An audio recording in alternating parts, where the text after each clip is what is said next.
Hey guys, this is Derek Duplessis, host of Purpose Rockstar. It's a podcast where we interview people who found purpose in their career in all kinds of fields. Today's interview is with Dave Schmelzer, a good friend and CEO of Blue Ocean Faith. He's a atheist turned pastor that's bringing together the secular culture and religious culture and trying to have a meaning of meaning type of conversation, a meaning of life conversation. It really doesn't happen that much. And we actually talk about it through the prism of his story. I know you'll enjoy it quite a bit. I learned a lot and I've known him for quite some time.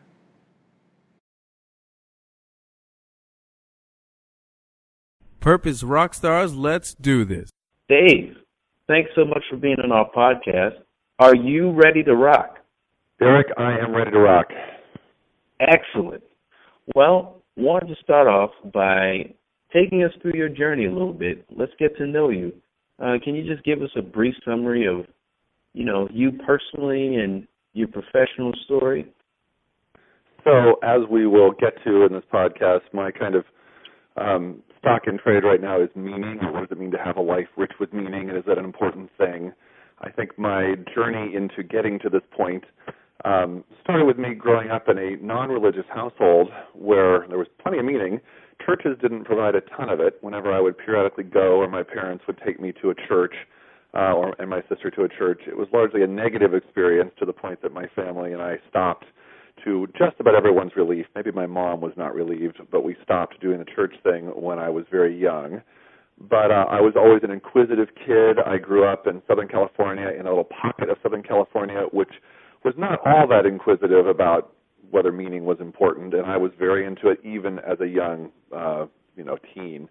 And so I would poke at people, and I would try to provoke conversations about meaning, often with religious people, with me playing the non-religious role, but very interested in meaning. And that usually got me nowhere and was just frustrating for all parties. When I got to college, I continued those sort of poking conversations, and then I had a kind of crashing moment. And if I can summarize the crashing moment, it was this: my whole worldview had been that my job as a boy growing into being a teen and then into a young man was basically all focused on grades, that I was supposed to get good grades as a grade schooler, as training, so that I'd be able to get good grades as a high school student. And the reason to get good grades as a high school student was so I could go to the best possible college.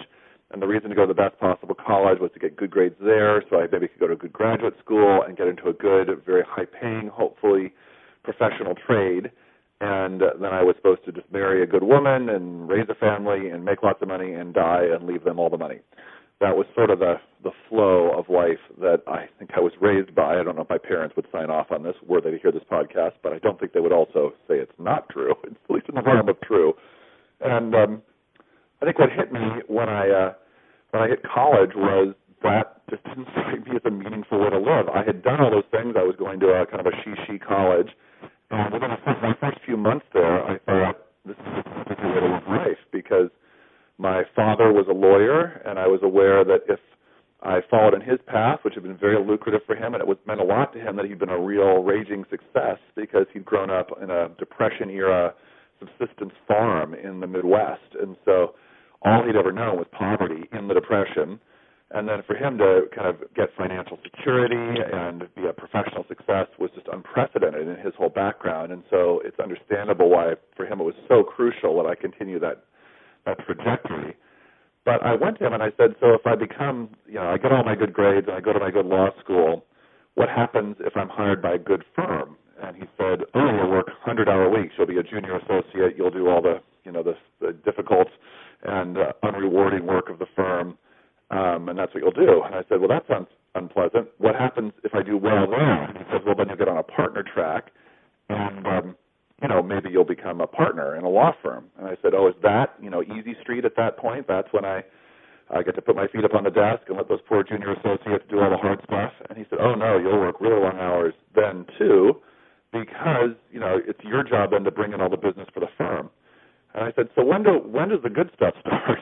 And he said, well, when you retire. I said, 65? I said, no, they usually make it into their 70s. I said, Dad, I'm 18. That's a long way between 18 and 73, or whatever it is, for me to delay living. And he didn't have much to say, except that for him it was so obviously worth it. And but it wasn't for me. And so that was sort of a crashing moment. I could go on about.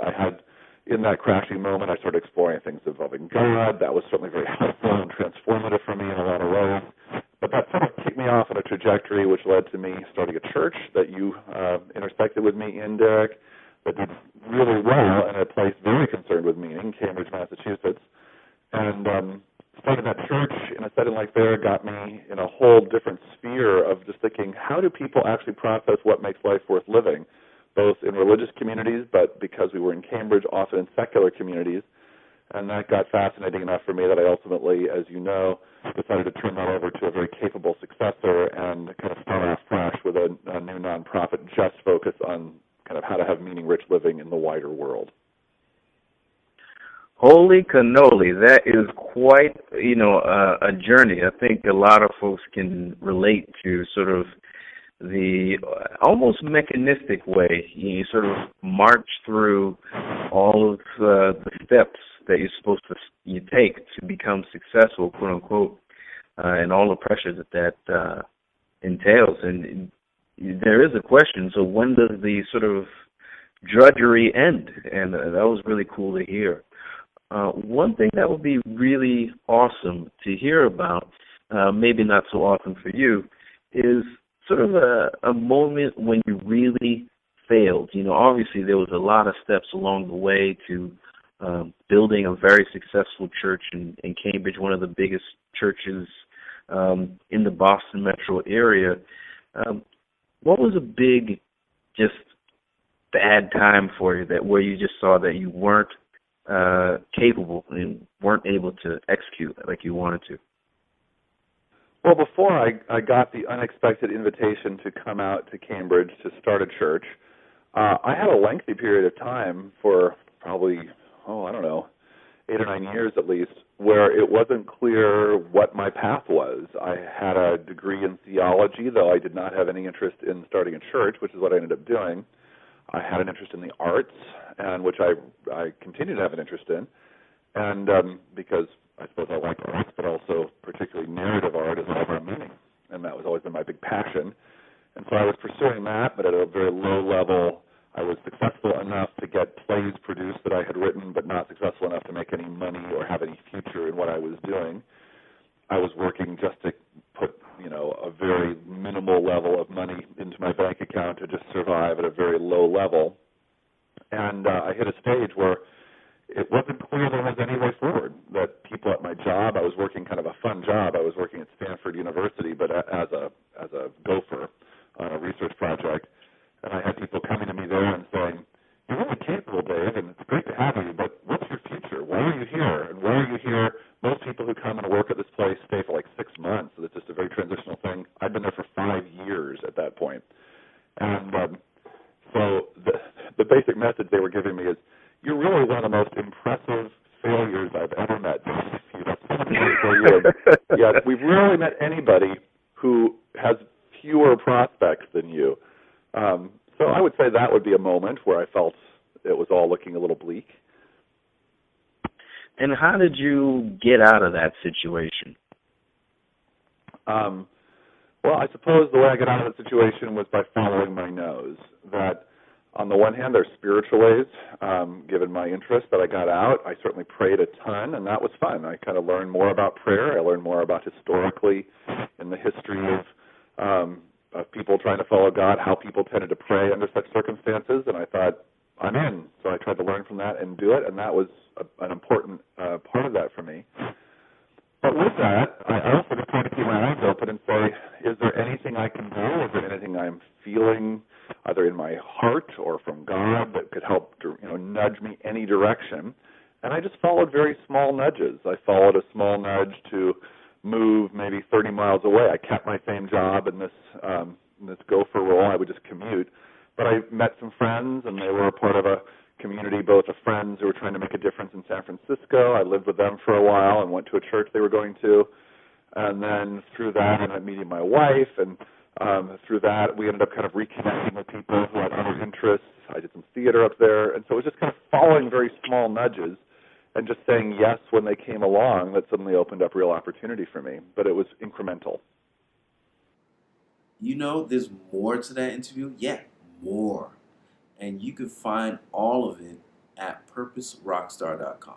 Link is right there. Yeah, right there. Yeah, right there. So it's really, really awesome that you can go to purposerockstar.com. If you're one of those on-the-go Apple people, you can check it out on iTunes. There's the link. And for my non-Apple people, I'm going to make sure there's a link on Stitcher somewhere next to me. So you got iTunes, Stitcher, and purposerockstar.com. Tell your friends, tell your family. We're on Twitter and Facebook, and somehow we'll be on LinkedIn. I don't know. But at least we'll be on Twitter and Facebook. And one final favor. Pursue your purpose. It needs you.